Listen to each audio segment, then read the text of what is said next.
ጤና ይስጥልን የከበረ ሰላምታችን በመላው ዓለም ሆናችሁ ቃል ስፖርት ዩቲዩብ ቻናላችንን ለምትከታተሉ ውድ አድማጮቻችን ላይ ድረስ ብለናል። ከእናንተ ከሆነው ቃል ስፖርት ዩቲዩብ ቻናል ለዚህም ሰዓት መርጠን ያሰናዳላችሁን ስፖርታዊ ጥንቅሮች በቅደም ተከተል እያጋርናችሁ ቆይታ የምናደርግ ይሆናል። እስከ ፕሮግራማችን ፍጻሜ ስትቆዩ ላይክ፣ ሰብስክራይብ እና ሼር ማድረግ ግን እንዳይረሳ። በሐሳብ መስጫ ሳጥናችን ላይ ትላንታችሁ እንዴት አለፈ፣ ዛሬ በሚደረጉት ጨዋታዎች ዙሪያ ቀድመ ግምታችሁና መልከታዎቻችሁን እንደ ሁል ጊዜው ልትልኩልን ትችላላችሁ። ውድ ቤተሰቦቻችን በመረጃ ሰዓታችን እኛ አስቀድመን የሀገር ቤት ጉዳዮችን እናነሳለን፣ አህጉራዊ ጉዳይም እናካፍላችኋለን። በአውሮፓ የመረጃ ሰዓታችን ዛሬ የዓለም አይኖችን ስቅዝ አድርገው የሚይዙ ትልቅ መርሃ ግብሮች ይደረጋሉ። አንድ ባንድ እንመለከታችኋለን። አንደኛው ባርሴሎና ነው። በባርሴሎና በኩል ሰፊ የቡድን ዜና ይዘናል። ተጨማሪ መረጃዎችን እናካፍላችኋለን። በስፔን ቆይታችን ሪያል ማድሪድን የተመለከተ ተጨማሪ ጥንቅር እናካፍላችኋለን። በአውሮፓ ዙሪያ ትላንት ሲደረጉ የነበሩ ጨዋታዎችና የዓለም ዋንጫም እየቀረበ ስለሆነ ተጨማሪ መረጃዎችን ይዘንበታል።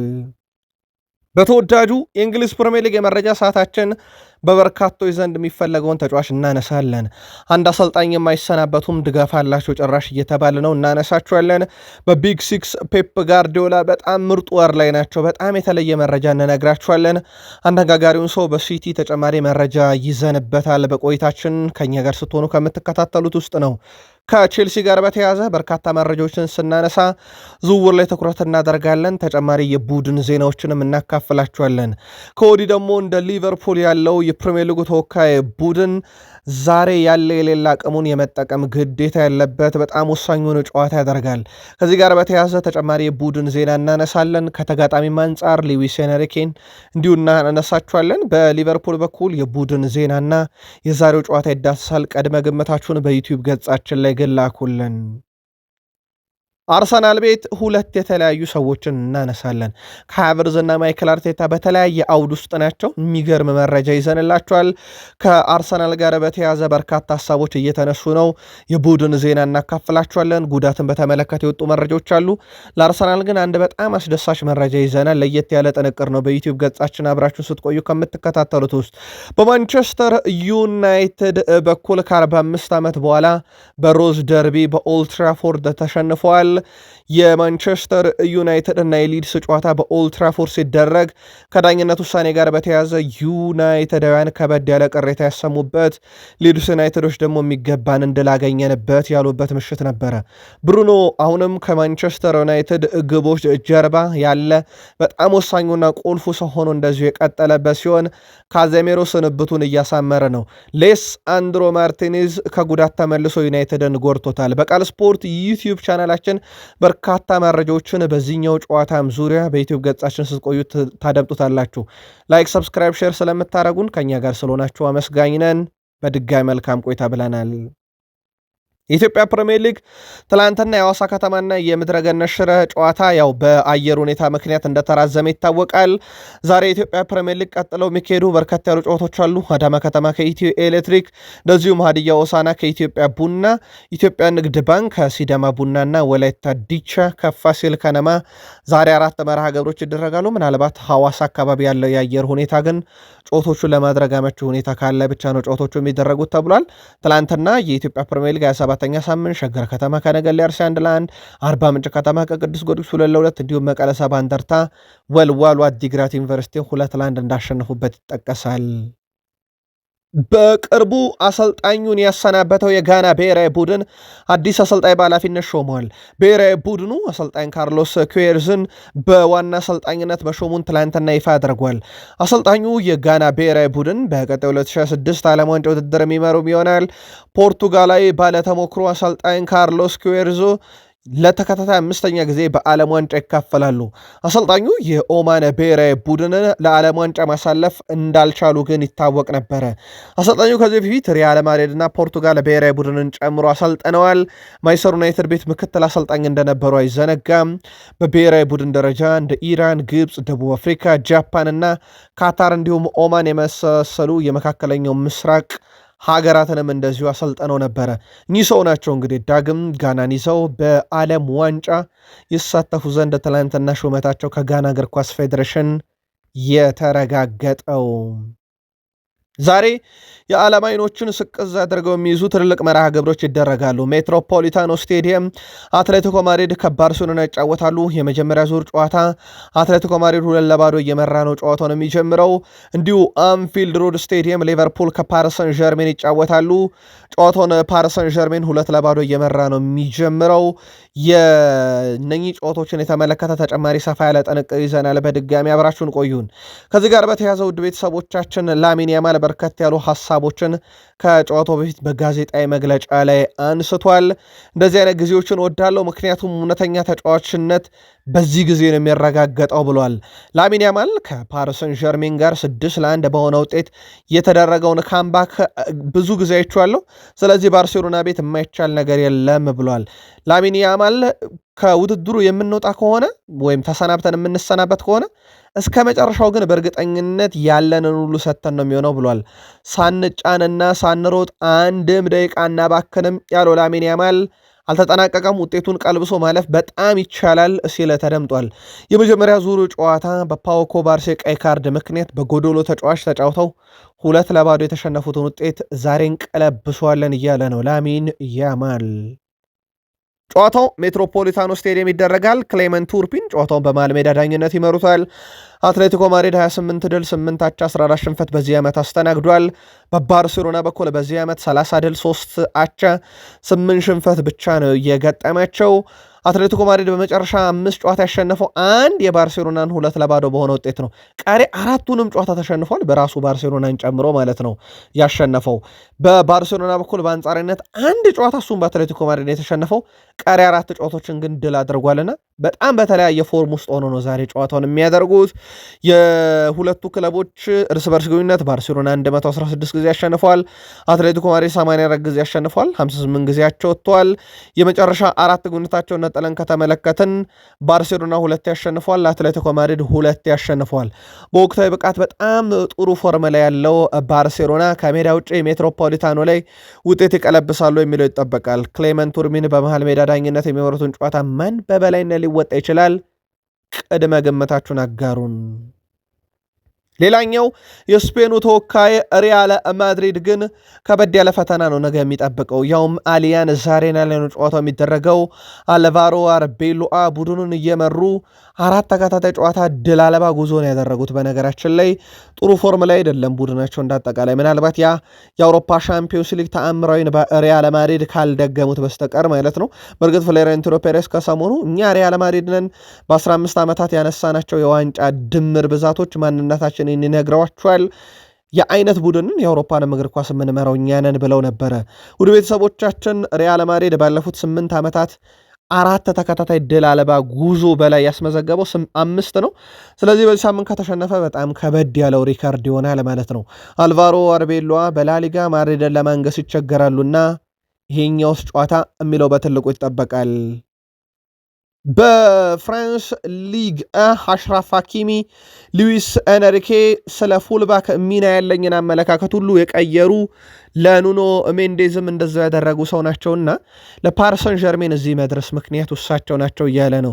በነገራችን ላይ እሳቸው ከሊቨርፑል ጋር ዛሬ ካለው ጨዋታ በፊት ጋዜጣዊ መግለጫ ሰጥተዋል፣ እንመለስበታለን። ግን እዛው ፍራንስ ሊግ ላይ በፍራንስ ሊጋ አሁንም ከፍተኛ ግብ አስቆጣሪ የፓሪሰን ዠርሜን ተጫዋች አይደለም። ሊዩፓል አሁንም በ16 ይመራል። ፒያንቼሊ ያው አመቱ አብቅቷል በጉዳት ምክንያት በኤሲኤል ከስትራስቡርግ 16 አለው። ግሪንውድ 15 አለው። በዚህ ሳምንት አሲስትን ያደረገው ኤድዋርድ ከሌንስ በ12 አራተኛ ነው። ሱሊክ ከኦሎምፒክ ሊሆን በ11 ያለው።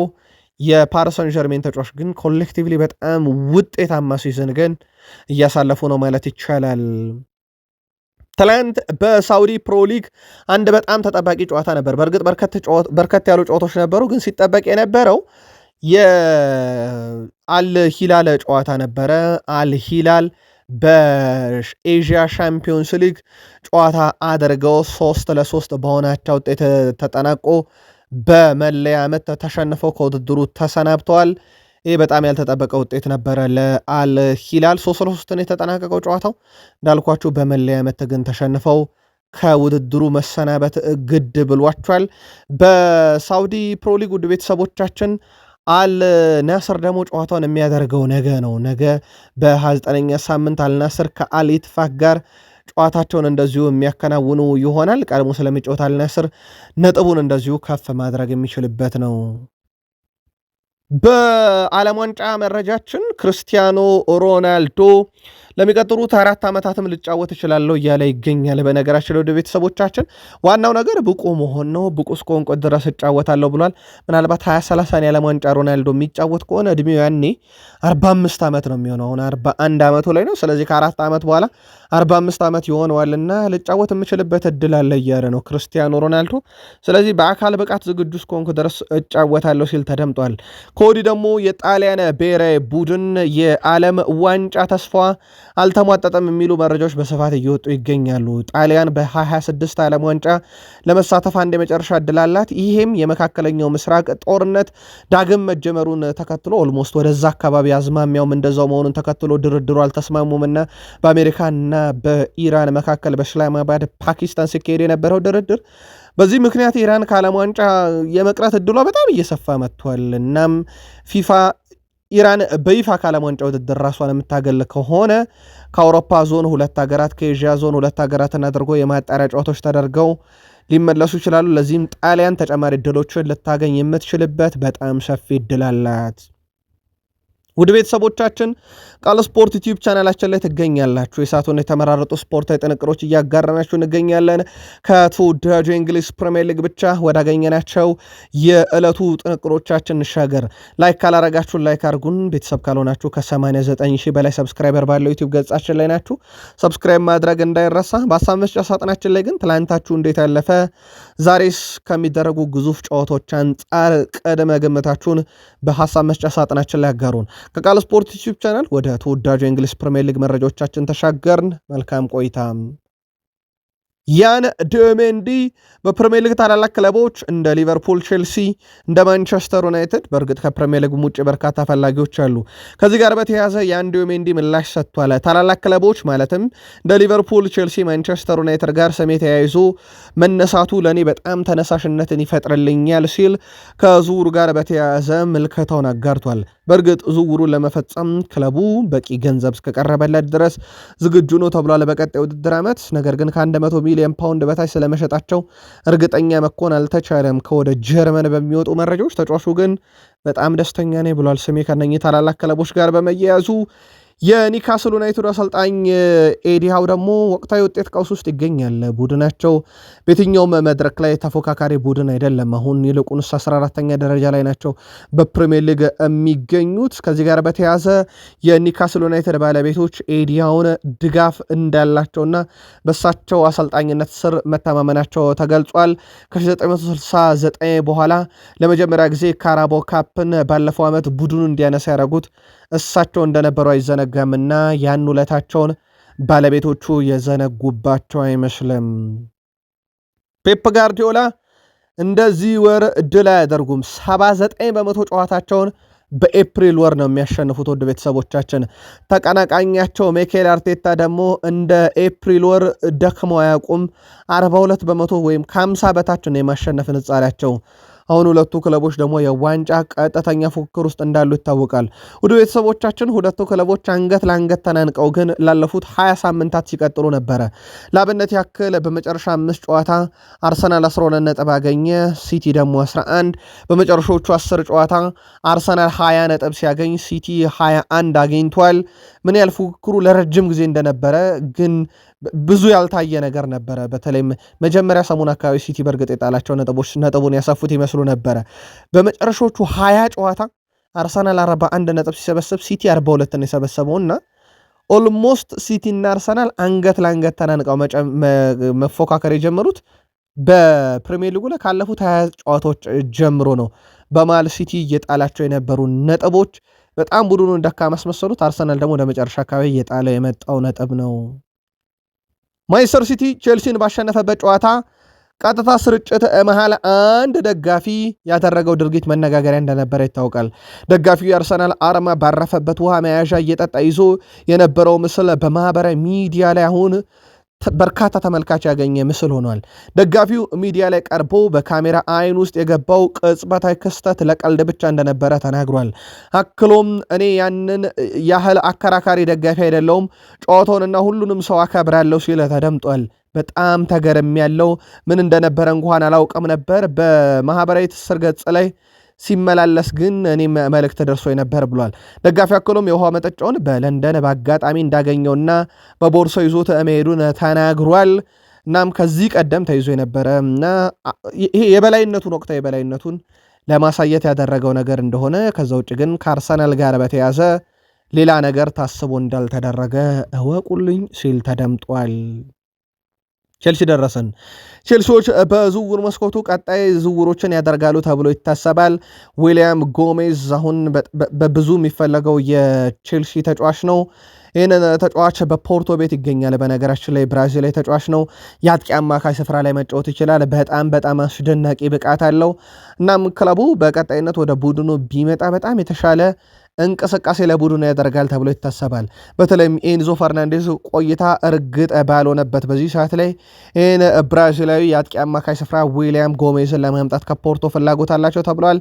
በቀጣይ እንግዲህ የተጫዋቹን ሁኔታዎች ይከታተላሉ ተብሎ ነው የሚጠበቀው በቼልሲ በኩል። ከዛ አስቀድሞ ግን ቼልሲ አንድ የህልውና ዘመቻ አለበት፣ የአውሮፓ ሻምፒዮንስ ሊግ ትኬትን መቁረጥ። ባየር ሙኒክ አዲስ የተከላካይ ስፍራን እያፈላለጉ ይገኛሉ። ከዚህ ውስጥም አንደኛው የቼልሲው ጆሹዋ ቺፖንግ በዝርዝር ውስጥ ተካቷል። የ19 ዓመት ተጫዋች በቅርበት እየተከታተሉን ተብሏል። ባየር ሙኒክ ከአርሰናል ልክ እንደዚሁ አይነት ተጫዋች ወስዶ ነበረ፣ ግናብሪን ያስታወሳችሁት። ብዙ የጨዋታ ዕድል የማያገኝ ብዙ ትኩረት የማያገኝ ግን እዛ ሄዶ ያደገ ተጫዋች። ጆሹዋ ቺፖንግን በቼልሲ ያው ነገር እንዳለ ይታወቃል። ኪሜንጄ በዚህ ክረምት ከለቀቀም በተለይም ከባየር ሙኒክ ይህ ዝውውር የሚቀር አይመስልም። በቼልሲ በኩል ግን ጆሹዋ ቺፖንግን የመልቀቅ ምንም አይነት ፍላጎት የላ ታዳጊዎቻቸውን ተብሏል። ከዚህ በፊት እንደ ማርጌ ያለን ተጫዋች አሳልፈው ሰጥተው ዛሬ በሲቲ ቤት በተዘዋዋሪም ቢሆን መጥቶ በጣም አስደናቂ ጊዜን እያሳለፈ እንደሆነ ይታወቃል።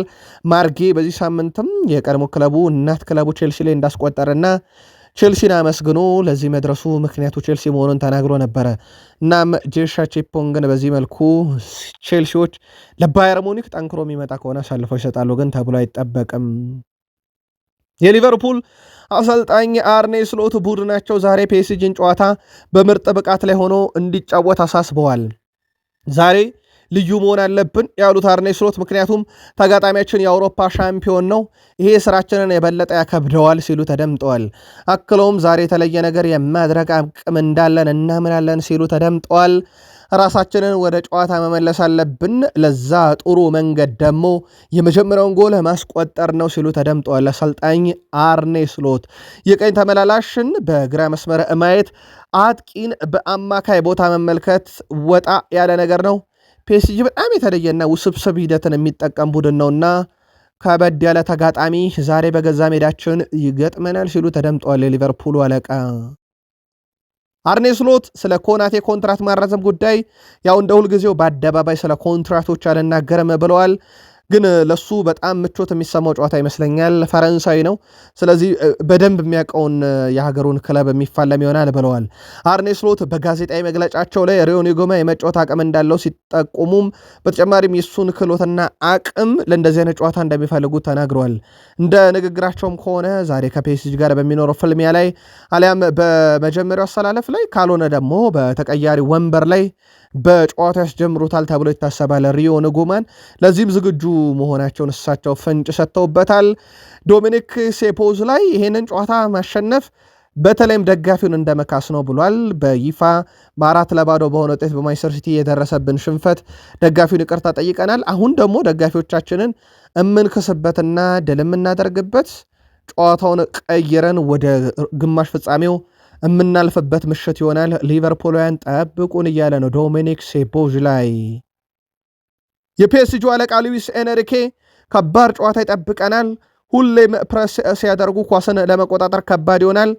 የአምናውን ካስታወስን ሁኔታዎች አልተለወጡም። በመጀመሪያ ዙር አንድ አይነት ናቸው፣ በሁለተኛው ዙር ደግሞ እጅጉን የከበደ ሊሆን ይችላል ብለዋል ሉዊስ ኤንሪኬ። ኳስ ተቆጣጥረን መጫወትን እንወዳለን፣ ነገር ግን ማጥቃት በክፍት ጨዋታዎች መንቀሳቀስም እንዲሁ የመልሶ ማጥቃት እንቅስቃሴዎችንም ዛሬ በአንፊልድ ማድረግ ይጠበቅብናል። ምክንያቱም እነሱ በደጋፊያቸው ፊት ነው የሚጫወቱትና ጫና ሊፈጥሩብን ይችላሉ ሲሉ ተደምጧል። ስለዚህ በተወሰነ መንገድ ባጫወተ ደረጃ የተለየ ነገር ይዘው እንደሚመጡ ተናግረዋል። በርካቶች እንግዲህ ይህን ጨዋታ በትልቁ እየተጠበቁት ነው። ሌጀንዶችም ሀሳባቸውን እያጋሩ ነው። ለአብነት ያክል የቀድሞ እንግሊዝ ተጫዋች ጋሪ ሊንከር ሪዮ ንጉማ ከፒኤስጂ ጋር ቋሚ ሆነው መጫወት እንዳለበት አሳስቦ ሁለት ጨዋታ ላይ ቋሚ ሆነው በጀመረባቸው ጨዋታ ላይ እሱ ምርጥ ነበር፣ እናም ሊቨርፑል ውጤቱን መቀልበስ ከፈለገ ያንን ማድረግ አለበትም እያለ ነው። በርካቶች ምልከታቸውን እያጋሩ ነው። ቃል ስፖርት ዩቲዩብ ቻናል የምትገኙ የሊቨርፑል ደጋፊዎችም የፓሪስ ሰን ዠርሜን ደጋፊዎችም መልከታቸው እንዲሁ ላኩልን።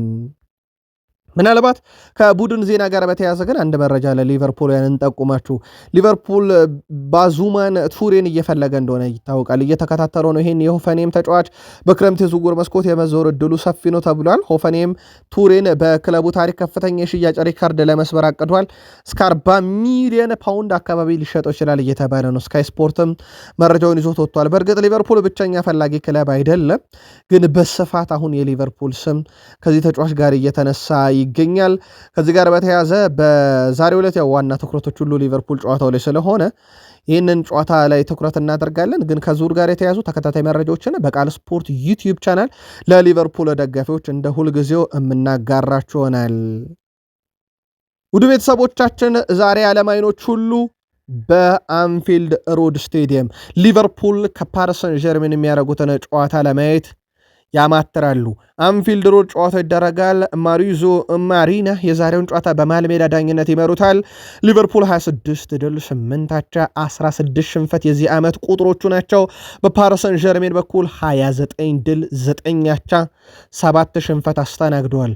ሁለቱ ክለቦች ያለፉትን 5 ሳምንታት እንዴት አሳለፉ ካለን ሊቨርፑል 2 ድል 3 ሽንፈት ያውም በሶስቱ ሽንፈት በፓሪስ ሰን ዠርሜን እና በሲቲ 2-0 እና 4-0 የተሸነፈው ነው።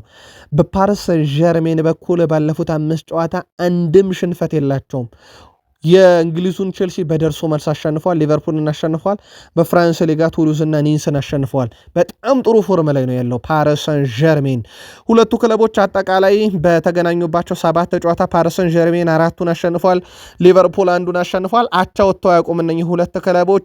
የመጨረሻ 4 ግንኙነታቸውን ደግሞ ነጥለን ከተመለከትን ፓሪስ ሰን ዠርሜን 3ቱን ሲያሸንፍ ሊቨርፑል 1ዱን አምና ፓርክ ደ ፕሪንስ ላይ በሃርቬ ኤሊዮት ግብ 1-0 ያሸነፉት ብቻ ነው። ዛሬ ምሽት 4 ሰዓት በኢትዮጵያን አቆጣጠር በአንፊልድ ሮድ ስቴዲየም የሚደረገውን ጨዋታ ፓሪስ ሰን ዠርሜን 2-0 እየመራ ነው የሚጀምረው። ዛሬ ሪሞንታዳ ወይንስ ያምኖቹ የአውሮፓ ሻምፒዮኖች ወደ ቀጣዩ ዙር የሚያልፉበት? ቀድመ ግምታችሁን በቃል ስፖርት ዩቲዩብ ቻናል ላይ ላኩልን። አርሰናል በቀጣይ ተጋጣሚው ማንቸስተር ሲቲ ነው። ከነገው የአውሮፓ ሻምፒዮንስ ሊግ ፍልሚያ በኋላ ማለት ነው። የነገው ጨዋታ ብዙ ትኩረቶችን የሚስብ ነው፣ ግን ወቅታዊ መረጃዎችን እናካፍላችሁ። ካይ ሃቨርዝ በእንግሊዝ ፕሪሚየር ሊግ ሲቲን እንደመግጠም ቅልል የሚለው ነገር የለም። 2 ጎሎችን 4 አሲስቶችን አለው። እንደ አጠቃላይ 6 የግብ አስተዋጽኦ አለው ከሲቲ ጋር። ከሃቨርዝ በእንግሊዝ ቆይታው እንደ ሲቲ የቀለለውም እንደ ሲቲ ቀለል ያለም ተጋጣሚ የለውም። ምናልባት ወቅታዊ ብቃቱ ላይ ግን ጥያቄዎች እየተነሱበት እንደሆነ ቢታወቅም ማለት ነው። ከዚህ ጋር በተያዘ እንዳልኳችሁ በተቃራኒው ደግሞ አርቴታ ሲቲ ላይ ብቻ ሳይሆን ወሩ ላይ በጣም ደካማ አሰልጣኝ ነው። ሪካርዱ በጣም ደካማ ነው። በነገራችን ላይ በሁሉም የሚኬል አርቴታ ወሮች እንደ ኤፕሪል ደግሞ ደካማ ውጤት ያስመዘገበበት ወር የለም።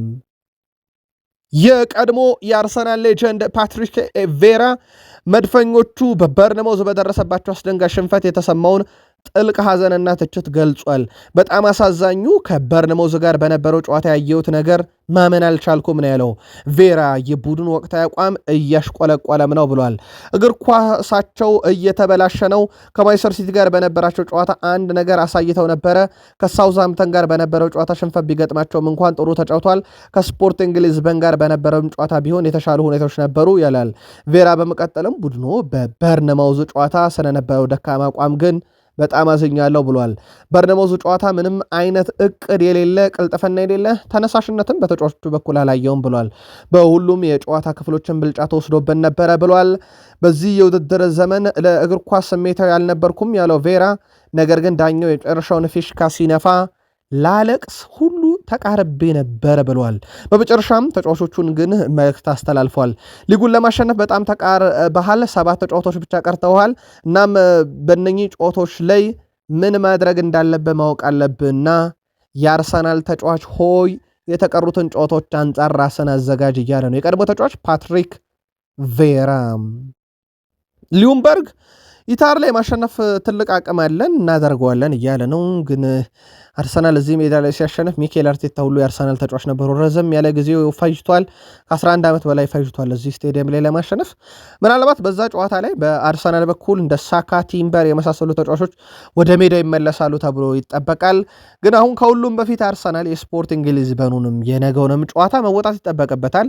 1-0 ነው ጨዋታውን እየመሩት ያሉት። ኤምሬትስ ላይ በእርግጥ መደረጉ አድቫንቴጅ አለው፣ ግን ቀላል ሳምንት አይደለም ለአርሰናል።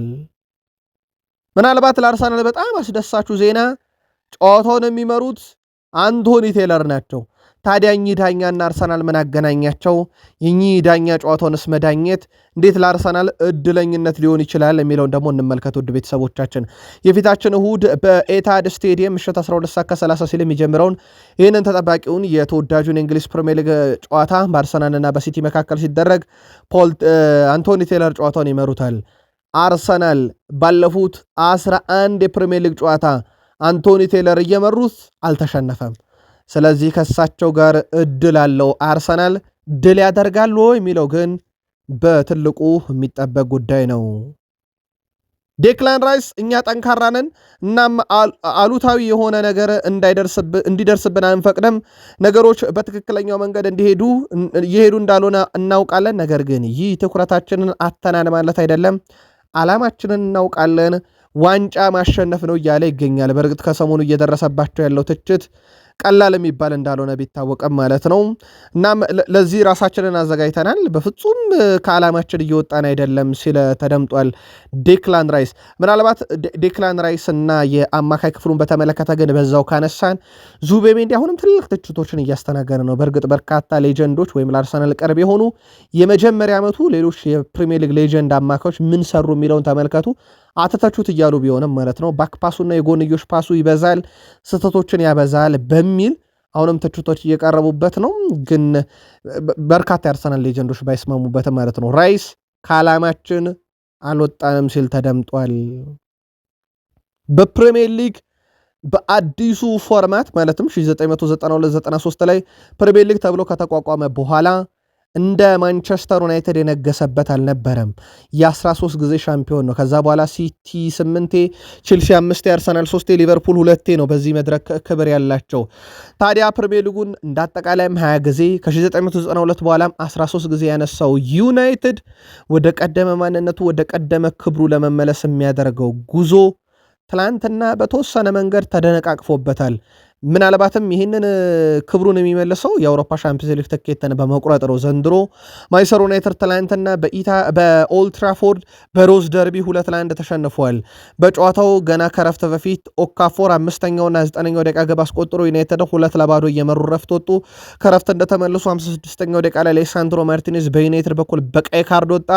69ኛው ደቂቃ ላይ ካዘሜሮ ለዩናይትድ ግብ አስቆጠረ። ግን ዩናይትድን ወደ ጨዋታ አለመለሰችም። ጨዋታው 2-1 በሆነ ውጤት በዛው ተጠናቀቀ። ሊድስ ዩናይትድ ማንቸስተር ዩናይትድን በኦልድ ትራፎርድ ከ1981 በኋላ ነው ድል ያደረገው። ማንቸስተር ዩናይትድ ነጥቡ 55 ደረሰ፣ 55 ላይ ቆመ። ሊድስ ዩናይትድ ነጥቡን 36 አድርሶ ከወራጅ ቀጠና ራሱን እያራቀ ይገኛል። ዩናይትድ ቀጣይ ወደ ስታንፎርድ ብሪጅ ነው የሚያቀነው። ከቼልሲ ጋር ጨዋታውን ያደርጋል። ሊድስ ዩናይትድ ደግሞ ከወልቭስ ጋር ኢላንድ ሮድ ስቴዲየም ቅዳሜ ጨዋታዎቹ ይደረጋሉ ሁለቱም። ዩናይትድ ግን ቀጣይ በአውሮፓ ሻምፒዮንስ ሊግ ጉዞ ላይ በተወሰነ መንገድ ቢሆን ትላንትና ወደኋላ የሚጎትት አጋጣሚን የተፈጠረበት በተለይም የሌሳንድሮ ማርቲኔዝ ቀይ ካርድ ብዙ ዝግብ አለው። ምናልባት ቃል ስፖርት ዩቲዩብ ቻናል የምትገኙ ጨዋታውን የተከታተላችሁ የዳኝነት ውሳኔን በተመለከተ የእናንተን የግል መልከታ እንዲሁ ላኩልን። ተጨማሪ መረጃዎችን ግን እናካፍላችኋለን። ቃል ስፖርት ላይ መልካም ቆይታ። በጨዋታው ዙሪያ ዶሚኒክ ካልቨርት ሊዊን ጸጉሬ ተጎትቷል ብለዋል። የሊድስ ዩናይትድ የፊት መስመር አጥቂ ካልቨርት ሊዊን የጸጉሩን መጎተት ለዳኛው አሳውቋቸው እንደነበረ ተናግሯል። ስለ ቀይ ካርዱ የተጠየቀው ካልቨርት ሊዊን እኔ አይደለውም ሕግ ያወጣው ነገር ነው ሲል ተደምጧል። አክሎም ማርቲኔዝ ጸጉሬ እንደተጎተተኝ ለዳኛው አሳውቅ ያለው ብለዋል። ሊድስ ዩናይትድ በኦልድ ትራፎርድ የመጣው ለማሸነፍ መሆኑንም ጨምሮ ተናግሯል። ያው ቀይ ካርዱ ግን ዩናይትድን በብዙ ችግር ውስጥ የከተተ ነው። ከዚህ ጋር በተያያዘ ስለ ዳኛው ብናገር ችግር ውስጥ እገባለሁ ብሏል ብሩኖ ፈርናንዴዝ። የማንቸስተር ዩናይትዱ አምበል ብሩኖ ፈርናንዴዝ ከጨዋታው በኋላ ፖል ቴርኒ የዳኝነት ውሳኔዎች ደስተኛ ለመሆኑን ተናግሯል። ስለ ቀይ ካርዱ የተጠየቀው ፈርናንዴዝ ስለ ዳኛ አላወራም፣ ካወራው ችግር ውስጥ እገባለሁ ሲል ተደምጧል። የዳኝነት ህጉ ለሁሉም የተለያየ ነው፣ ሲተገበር ለሁሉም ይለያያል ሲል የተደመጠው ፈርናንዴዝ ምንም ባልናገር የተሻለ ነው ብሏል። ምናልባት እቺ የፀጉር መጎተት ሂደት ቶትንሃም ቤት አንድም አጋጣሚ በዚህ ዓመት አይተናት ነበረ። ቶትንሃም ተጫዋች የቼልሲውን ኮኮሪያ ፀጉር ሲጎተት የታየበት አጋጣሚ የሚዘነጋ አይደለም። ምልከታችሁን ግን በቃል ስፖርት ዩቲዩብ ቻናል ላይ ያላችሁ ቤተሰቦቻችን አጋሩን። የዩናይትዱ አሰልጣኝ ማይክል ካሪክ የቀይ ካርድ የዳኝነት ውሳኔው አስደንጋጭ ብሎታል። ማርቲኔዝ በቀይ ማስወጣት አስደንጋጭ ውሳኔ ነው ያሉት ካሪክ በድጋሜ በደል ተፈጽሞብናል ብሏል። ለሁለተኛ ጨዋታ ከኛ ተቃራኒ ውሳኔ ተወስኖብናል። የዛሬው ግን የትላንቱ ግን ካዩዋቸው ሁሉ በጣም የወረደብኝ ብሎታል የዳኝነት ውሳኔውን። አክሎም እሱ ከኋላ ፀጉሩን ዳሰስን ያደረገው እንጂ አልጎተተውም፣ እሱን በቀይ ማስወጣትም አስደንግጦኛል ብሏል። ይልቁንስ ይላል ደግሞ ማይክል ካሪክ የዳኝነት ውሳኔው ለእኛ ቀይ ካርድ ከተሰጠብን የመጀመሪያ ግብ ሊድስ ዩናይትድ በኦካፎር ሲያስቆጥር ዶሚኒክ ካልቨርት ሊዊን በክርኑ የማንቸስተር ዩናይትዱን ተከላካይ ሌኒየሮን መቶ ጥሎታል። እናም ኳሱን በቅጡ እንዳይከላከል አድርጎታል። ያስ አጋጣሚ ለእኛ ይፈረድልንም ነበር ወይ? የመጀመሪያው ጎል እኛ ላይ ሲቆጠር የተሰራበትስ ጥፋት እንዴት አያችሁት? ይሄ ዳኝነቱን ፍትሃዊ አያደርገውም ብሏል። ምናልባት የመጀመሪያው ጎል ሲቆጠር ዶሚኒክ ካልቨርት ሊዊን ጥፋት ሰርቷል ወይ? ሌኒየሮ ላይ የእናንተን መልከታ በቃል ስፖርት ዩቲዩብ ቻናል ላይ ያካፍሉን። ዳንኤል ፋርክ ግን እንደዛ አይደለም ይላሉ። የሊድስ ዩናይትዱ አሰልጣኝ ዳንኤል ፋርክ የጨዋታው ድል ይገባናል ብለዋል። ያለ ጥርጥር ይህን ጨዋታ ማሸነፍ ይገባናል ሲሉ ነው ዳንኤል ፋርክ የተናገሩት። አክለውም ኦልትራፎርድ ላይ ተከላክለ ጥሩ ነገር ለማግኘት ከገባህ ነጥብ የሚባል አታገኝም ሲሉ ስለመረጡት የጨዋታ ዘይቤ ተናግረዋል። ያንን ብናደርግ በቀላሉ 4 ወይም 3 ግብ አስተናግደን ነበረ የምንወጣው፣ ነገር ግን ጨዋታውን በድንቅ ብቃት ተወጥተናል፣ እናም ድሉ ይገባናል ሲሉ ተደምጧል። እሳቸው ድል ማድረጋቸውን ተከትሎ የማንቸስተር ዩናይትዱ ፀጉር አልቆረጠም ባይ 1 ዓመት ከ190 ቀን ሆኖታል። ማንቸስተር ዩናይትድ ትላንትናም መሸነፉን ተከትሎ እንደገና ሌላ ጨዋታ የሚጠብቅ ይሆናል። ትላንት ሚዲያውም ላይ በጣም አነጋጋሪ ነበረ። ዩናይትድ ከ45 ዓመት በኋላ በሮዝ ደርቢ ተሸነፈ። ካዜሜሮ ግን አሁንም ግብ እያስቆጠረ ነው። ዩናይትድን ከተቀላቀለ በኋላ በነገራችን ላይ 39ኛ የግብ አስተዋጽኦ ነው ካዜሜሮ እንደዚሁ ትላንትና መድረስ የቻለው። ካዜሜሮ ለማንቸስተር ዩናይትድም በዚህ የውድድር ዓመት እንዳጠቃላይ 7 ጎሎችን ማስቆጠር ችሏል። በጣም ጥሩ ፎርም ላይ ነው ያለው፣ ይሄ ምንም ጥያቄ የለውም። በመጨረሻ የሰነበት ወቅቱ ላይ ብሩኖ ፈርናንዴዝ ደግሞ 6 አሲስቶችን አበርክቶለታል። ከነኚህ 7 ግቦች ለማንም ተጫዋች የዚህን ያክል አላበረከተም። በ3 ይልቃል። አንድም የፕሪሚየር ሊግ ተጫዋች በዚህን ያክል ደረጃ ለቡድን አጋሩ አሲስት ያደረገ የለም። ብሩኖና ካዜሜሮ ጥምረታቸው ግንኙነታቸው ዘንድሮ የሚገርም ቀመር ነው። ያው ትላንትና ቡድኑ ወደ ድል ባያመጣም ግን ቢያንስ ወደ ጨዋታ የመለሰች ግብ ስትገኝ ብሩኖና ካዜሜሮ ጥምረታቸው በትልቁ አስደናቂ ነበረ። ብሩኖ ፈርናንዴዝ 25ኛ የግብ አስተዋጽኦ ላይ ደርሷል በማንቸስተር ዩናይትድ። ብሩኖ 2021-22 ላይ ካለው 30 የግብ አስተዋጽኦ በመቀጠል ይሄ ሁለተኛው ነው በማንቸስተር ዩናይትድ ቆይታው። ብሩኖ ፈርናንዴዝ እንዳጠቃላይ በፕሪሚየር ሊጉም በዚህ ሲዝን 8 ጎል አለው፣ 17 አሲስት ላይ ደርሷል፣ 25 የግብ አስተዋጽኦ ሲሆን ማለት ነው። ብሩኖ ፈርናንዴዝ የቴሪ ዳንኤል ኦነሪን እና የኬቨን ደብሮይናን ሪከርድ ለመስበር በመጨረሻዎቹ 6 ጨዋታ 4 አሲስቶች ብቻ ያስፈልጉታል፣ 21 ነው ያላቸው። ስለዚህ ብሩኖ ይሄንን ሪከርድ ለመስበር 4 ብቻ ይቀሩታል ማለት ነው። በግሉ በጣም ድንቅ ጊዜን እያሳለፈን ይሄ ምንም ጥርጥር የለውም። ብሩኖ ፈርናንዴዝ በትላንትናው ዕለት በዳኝነት ውሳኔ ተበሳጭቻለሁ ብናገር ከበድ ያለ ነገር ሊጠብቀኝ ይችላል፣ ወይም ደግሞ ስለ ዳኝነት ውሳኔው ብናገር ችግር ውስጥ ገባለሁ እንጂ የተፈረደብን ፍርድ የከፋ አስከፊ መሆኑን በገደምዳሜውም ቢሆን ይታወቅልን ያለ ይመስላል ብሩኖ ፈርናንዴዝ። ዩናይትድ 7ኛ ሽንፈቱ ነው። ከዩናይትድ በታች ሽንፈት ያላቸው አርሰናል 4 ሲቲ 5 ነው። ከዛ በኋላ ዩናይትድ 7 ደርሶበታል። አሁንም ቢሆን የፕሪሚየር ሊጉ ዝቅተኛ ሽንፈት ካላቸው 3 ቡድኖች ውስጥ ዩናይትድ ይጠቀሳል። ግን እንዳልኳችሁ ትላንትና ከ1981 በኋላ በኦልድ ትራፎርድ በሮዝ ደርቢ ተሸነፉ። በደርሶ መልስ ጨዋታ ኦልድ ትራፎርድ እና ኤላንድ ሮድ ስቴዲየም ላይ ዩናይትድ ነጥቦችን ጣለ። ማግኘት የቻለው ነጥብ አንድ ብቻ ነው። ምናልባት ከበድ ይላል። የሩበን አሞሪም ስንብት ካስታወሳችሁ ከሊድስ ዩናይትድ ጨዋታ በፊት ነበረ፣ ከ4 ወር በፊት። ይሄው ሊድስ ዩናይትድ ትላንትና የካሪክን ምሽት አበላሽቶታል ማለት ይቻላል። እንግዲህ ካሪክ በነገራችን ላይ ለመጀመሪያ ጊዜ ነው ጨዋታም የተመራው። ማይከል ካሪክ ለመጀመሪያ ጊዜ 2-0 በሆነ ውጤት ጨዋታን ተመራ። 2-0 በሆነ ውጤት ከመመራትን ባለፈ ባለፉት ጥቂት ጨዋታ ላይ ጥሩ አይደለም የማይከል ካሪክ ቡድን። እንደ አጠቃላይ አስቶን ቪላን 3-1 ካሸነፉበት ጨዋታ ውጪ ባለፉት 4 ጨዋታ 2 ተሸንፈዋል። በሊድስ እና በኒካስል 1 ያቻ ወጥቷል ከበርንማውዝ ጋር። ባለፉት 4 ጨዋታም የካሪክ ቡድን እንደ አጠቃላይ ጥሩ ነበር ማለት ይቸግራል። ከዚህ ጋር በተያያዘ ጋሪ ኔቨል ማይከል ካሪክ ቡድኑን ከተረከበ ወዲህ በጣም አሳዛኙ ምሽት ይህ ነው። ቅዳሜ ቼልሲ ጋር ጨዋታ ስላለ በፍጥነት ቡድኑ ማገገም አለበት ሲል ተደምጧል። የመሃል ሜዳው ጉልበት የለውም ብሏል ሮይ ኪን። የቀድሞ የማንቸስተር ዩናይትድ ተጫዋች ሮይ ኪን ክለቡ የመሃል ሜዳው በጣም ደካማ ብሎታል። የመሃል ክፍሉ የለም ነበር ያለው ሮይ ኪን ጉልበት አንሶት ነበር ብሏል። አክሎም ከጨዋታው በፊት ሰግተን ነበር፣ ምክንያቱም ለሳምንታት አልተጫወቱም። ካሪክ ግን ይህ ችግር እንደማይሆን ዋስትና ሰጥቶን ነበር ብሏል። ዩናይትድ ሲሯሯጥ አልነበረም፣ መጨረሻ አካባቢ የተሻለ ነበር፣ ነገር ግን መሃሉ በጣም ደካማ ነበር ብሏል። ከዚህ ጋር በተያያዘ መሃሉ ላይ ያው ኡጋርቴን የተሰለፈው ምክንያቱም ኮቢ ሜኖ ጉዳት ስላጋጠመው ነው። የማንቸስተር ዩናይትድ አማካይ ኮቢ ማይኖ መጠነኛ ጉዳት ስላጋጠመው ለጥንቃቄ ሲባል ከጨዋታ ውጪ እንደነበረ ይታወቃልና ምናልባትም ማንቸስተር ዩናይትድ ያለ ኮቢ ሜኖ በጣም እንደሚቸገር ትላንትና ፍንጭ የሰጠበትና የኮቢ ሜኖ በካሪክ ፍልስፍና ውስጥ በጣም አስፈላጊ ሰው መሆኑን ትላንትና ዳግም የታየበት ነው። ኡጋርቴ ነበር የተሰለፈው። በእርግጥ ቀይ ካርዱ ለሽንፈቱ እንደ ምክንያት ሊጠቀሱ ይችላል፣ ያው ጎዶሎ ተጫዋች መሆናቸው። ግን መሃል ሜዳው ድክም ያለ ነው ላለው ሮይ ኪን ግን ምናልባትም የኮቢ ሜኖ አለመኖር ትላንትና ዩናይትድን በጥቂቱም ቢሆን ሳይጎዳው እንዳልቀረ ማሳየት ተደርጎ ሊወሰድ ይችላል። የዩቲዩብ ገጻችን ቤተሰቦች ምልከታችሁን ላኩልን። የማንቸስተር ዩናይትዱ ማርቲኔዝ 44ኛው ደቂቃ ላይ ኳስ ከመስመር ላይ አውጥቶ ዩናይትድን አዳነው። 56ኛው ደቂቃ ላይ ግን ከጉዳት የመጣው ተጫዋች በቀይ ካርድ ወጥቶ ዩናይትድን ጎርቶታል። የጨዋታው ዳኛ ፖል ቴርኒ ማርቲኔዝ ቀይ ካርድ የተመለከተው ካልቨርት ሉዊንን ጸጉር ስለጎተተ ነው፣ ስለዚህ ካርዱን ሰጥቼዋለሁ ብሏል ከጨዋታው በኋላ ሪፖርት ሲያደርጉ። ያ ማለት ማርቲኔዝ ከቼልሲ፣ ብሬንትፎርድ፣ ሊቨርፑል ጋር የሚደረጉ ጨዋታዎች ሁሉ ያመልጡታል ማለት ነው በማንቸስተር ዩናይትድ በኩል። ይሄ እንግዲህ በማንቸስተር ዩናይትድ በኩል ሌላ ጉዳት ሊሆን ይችላል። ግን አሁን በማንቸስተር ዩናይትድ በኩል የአውሮፓ ሻምፒዮንስ ሊግ ተስፋው እንዴት ያለ ነው ካለን ያው አርሰናልና ሲቲ በጣም የቀረቡት ቡድኖች ናቸው ለአውሮፓ ሻምፒዮንስ ሊግ። ይልቁንስ ማንቸስተር ዩናይትድ 55 ነጥብ አለው፣ 7 ጨዋታን ሲሸነፍ በዚህ ዓመት ማለት ነው፣ 15 ድል አለው። በአስቶን ቪላ በኩል 55 ነጥብ አላቸው በተመሳይ ሊቨርፑል 52 አለው።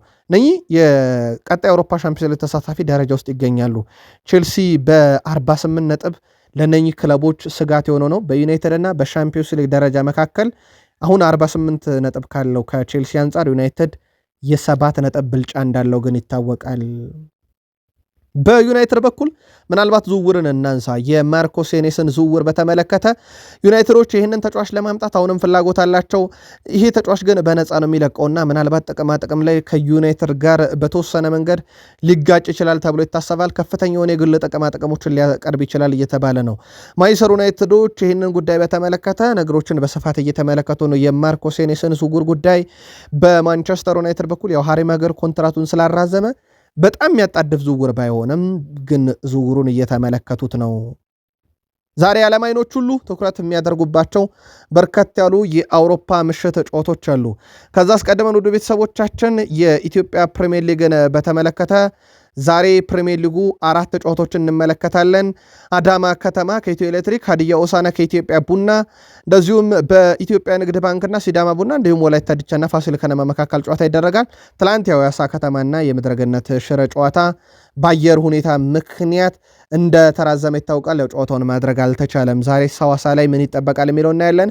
በአውሮፓ የሻምፒዮንስ ሊግ ጨዋታ ነው የሚጠበቁት። ሜትሮፖሊታኖ ስቴዲየም ላይ አትሌቲኮ ማድሪድ ከባርሴሎና ይጫወታሉ። አትሌቲኮ ማድሪድ 2-0 እየመራ ነው። አንፊልድ ሮድ ስቴዲየም ላይ ሊቨርፑል ከፓሪስ ሰን ዠርሜን ይጫወታሉ። ፓሪስ ሰን ዠርሜን ጨዋታውን 2-0 በሆነ ውጤት እየመራ ነው። ምን ይጠበቃል በጨዋታው ላይ? ቅድመ ግምታችሁ እንደዚሁ በሐሳብ መስጫ ሳጥናችን ላይ ልታካፍሉን ትችላላችሁ። ቃል ስፖርት ዩቲዩብ ቻናላችን ግን ለመክሰኞ ማለዳ ያሰናዳንላችሁ አጫጭር ስፖርታዊ ጥንቅር ይህን ይመስላል። ላይክ ካላረጋችሁ ላይክ አድርጉን። ሐሳብ አስተያየት ካለ አጋሩን። ቃል ስፖርት ዩቲዩብ ቻናል ጥቂት ደቂቃዎችን ቆይተን ተጨማሪ መረጃዎችን ይዘን እንመጣለን።